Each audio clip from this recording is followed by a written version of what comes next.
Thanks for watching Afternoon Live. Summer can bring lots of fun, but it can also feel like one big family spending spree. Here with tips on how you can help take back some control of your finances, we welcome back the author of The Family Nest Egg, estate planning attorney Laura Meier. It's so nice to see you.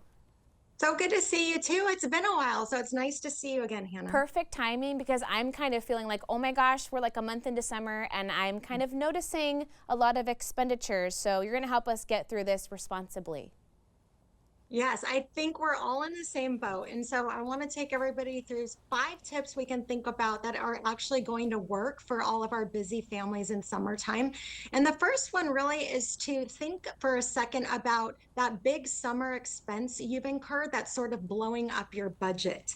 And I know in my house, I won't name the company, but it's the food delivery services that are adding up that just took on a life of its own because people are home more, we're not on a schedule. And I think a lot of people are in that boat. For other families, it might be that they're just doing too many paid activities, another extra trip to the water park here and there. So families really should take a step back for a second and think, what is that big expense that's stealing our money? And a lot of us, like I've got my kids in summer camp kind of as a childcare expense, right? But you don't realize the difference of that between the school year and factoring all those things and just paying attention to what's going out.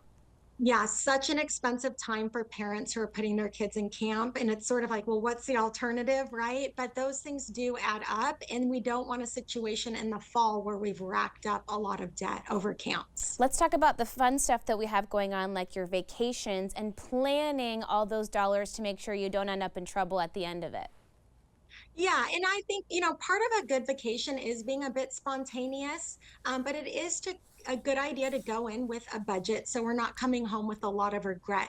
And I think what a lot of people find on vacation, I mean, my own family included, is sometimes you're incurring a lot of debt from things that aren't necessarily bringing you happiness or joy. You're just starving and you're at the airport and all of a sudden you're paying a premium. Or maybe you didn't plan ahead, you have a kid who's hungry, and the only option is an expensive restaurant.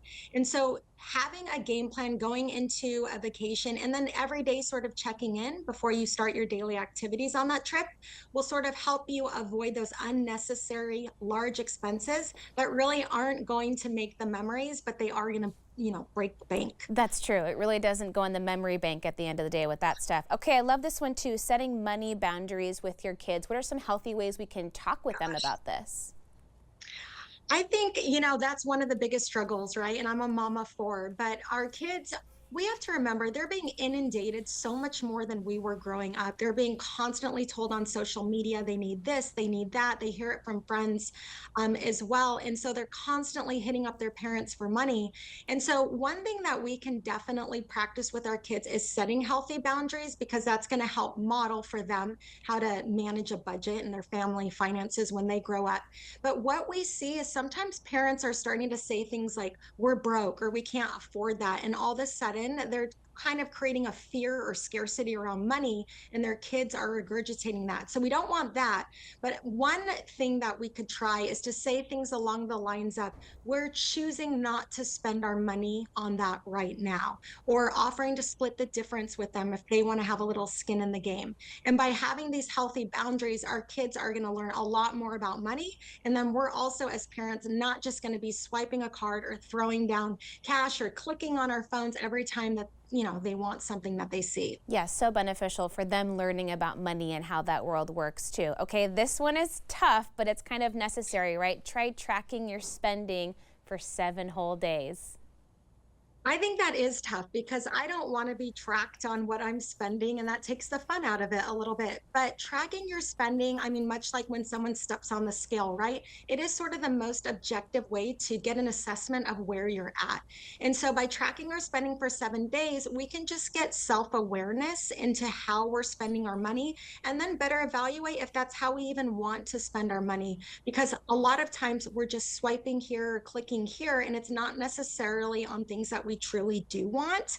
And so by tracking our spending for 7 days, it's not about judgment, but it is about that awareness into our money patterns and where we could potentially make some changes that are going to support our longer term goals. Yeah, it's true. I mean, you can't fix it if you don't even know what the problem is to begin with. So a small investment of your time now will have a huge payoff later.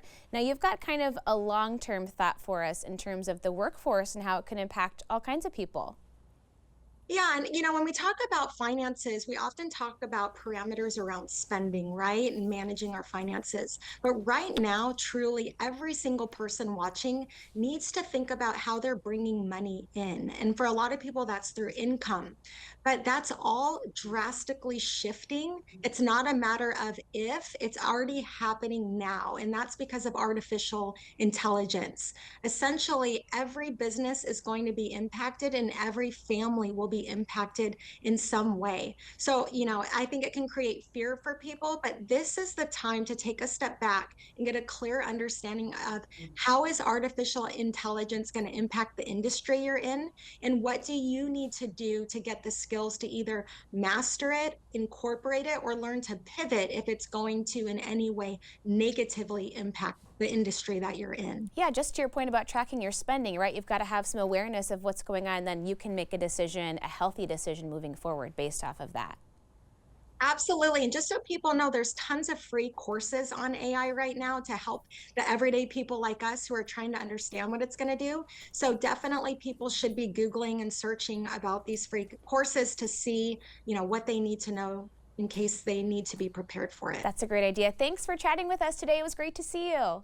Oh, always good to see you. Thanks for having Of me on. course. Laura's book again is The Family Nest Egg. We'll have more information on our website at katu.com. We'll be right back with more Afternoon Live right after this.